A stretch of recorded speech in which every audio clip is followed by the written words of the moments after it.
Porque um dos maiores mitos sobre autismo e que fez um estrago danado e que todo o movimento antivacina veio disto foi quando um pesquisador fraudou uma pesquisa, o Andrew Wakefield, falando que a vacina tríplice viral causava autismo. Isso causou um estrago que a gente não conseguiu reverter e eu acho que nunca vai conseguir reverter. E não existe isso. Foi uma pesquisa fraudada, ele perdeu, acho que a licença dele depois, a pesquisa que ele foi retirada. Não existe isso. A pessoa já nasce autista. Até o caso do meu filho, que eu falei que ele se desenvolvia de forma aparentemente normal e regrediu. Hoje em dia, quando eu pego os vídeos dele, tinha coisinhas ali. A atenção dele era muito curta, ele fugia do olho da gente. Tinha coisinhas, né? É que o desenvolvimento dele foi um pouco atípico do padrão autista, que normalmente já é não ter contato visual desde bebezinho, essa coisa toda. Mas ninguém fica autista depois que nasce. Isso é importante porque muitos... Telas. Agora estão nessa de falar que telas causam autismo. E a verdade é que autismo... Sim. Tela, celular, televisão. Essas coisas, né? E tem uma coisa que é... Inclusive, a própria pediatra que a gente levou o Theo falou, ele vê muito DVD, que na época tinha um DVD portátil, não tinha tablet, né? Ele vê muita televisão. Aí, na hora que eu falei que sim, aí já foi... isso é falta de estímulo. E, na verdade, autista se atrai mais por tela. É meio que o contrário, né? Não é fugindo do estímulo social, né? Porque é muito mais confortável para ele ficar olhando para uma tela do que olhar para o rosto de uma pessoa e ter que entender se a sobrancelha levantou porque a pessoa está brava, está triste, está chateada, qualquer coisa dessas, né? Por isso que ele se atrai mais por esse tipo de coisa. É óbvio que exposição a telas, quando ela é muito grande, para uma criança pequena, principalmente, isso causa prejuízos. Pode atrasar um pouco a linguagem, pode dificultar a interação social dela, mas isso não causa o autismo. Isso pode piorar algumas características, né? E é isso. Mas eu te interrompi.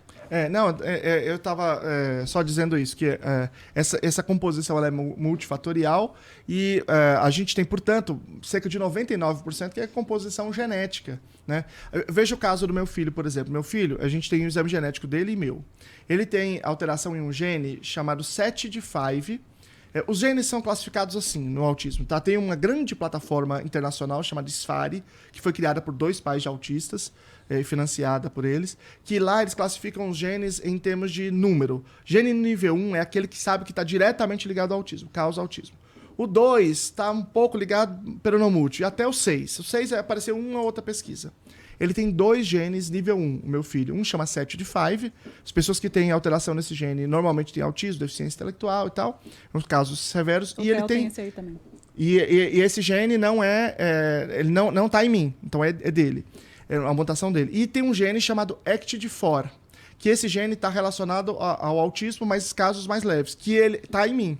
Então, eu tenho esse gene, que também é nível 1, que eu passei para ele, e ele tem um gene individual, que é a mutação dele. Portanto, você tem 2 coisas que se somam. Então, em geral, você não tem uma causa única, você tem uma composição multifatorial na causação. Entendi. E você consegue lembrar de alguma dessas paradas que você viu no Google e que depois você descobriu que era... Muitas. Essa da vacina acho que é clássica, né? Porque ela é muito importante, porque ela é um desafio à saúde pública. Mas você tem, por exemplo, uma delas que eu acho que é bem importante desmistificar, que é a ideia de que a alimentação, são os agrotóxicos que causam autismo. Isso tem uma pesquisadora americana, chamada Claire Seneff, que divulgou isso, que ela é do MIT.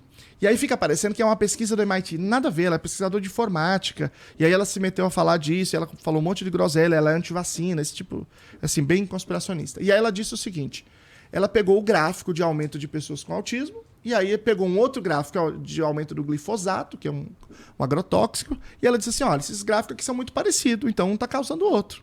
Né? E aí, como assim? Porque... Quem aceitou isso? Pois é. Mas muita gente, isso viralizou, que às vezes chega gente para mim. É verdade que em 2025, 1 em cada 2 pessoas será autista? Ela falou isso. Veio disso. E toda hora, vários grandes órgãos do Brasil publicaram isso, porque não tem curadoria científica. Sendo que correlação difícil, não é né? causa, né? Tem até aquele site famoso dos Estados Unidos, dos filmes do... Chama Spurious Correlation. Esse site é muito legal. É muito bom. Eu recomendo a todo mundo olhar. É um site que ele Só pega faz coisas... correlação absurda. Então, por exemplo, os filmes estrelados pelo Nicolas Cage e a morte de pessoas por afogamento. É o mesmo gráfico. Você fala, Nicolas Cage, pare de fazer filmes. Por favor. Porque pessoas estão morrendo afogadas. Que foi o que ela fez, né? Exatamente, ela fez uma correlação espúria. Então veja, ninguém está dizendo E aí é importante dizer, quando você fala isso, a pessoa tá dizendo que tá a favor da indústria da agrotóxica. Ninguém tá dizendo que agrotóxico faz bem. Não faça a cara não, que é assim mesmo. Tá? Isso Hoje em dia é Eu assim, fico sim. impressionado com isso daí, pra mim, eu acho isso de uma desonestidade intelectual Nossa, brutal. se a gente for falar de Às vezes desonestidade às vezes é intelectual, a gente falta fica aqui até amanhã. Às vezes é falta de compreensão mesmo, sabe? Então, veja, ninguém está dizendo que agrotóxico faz bem. Ele faz mal, pode causar um monte de problema, mas entre eles não está autismo. Não há nenhuma demonstração disso, tá?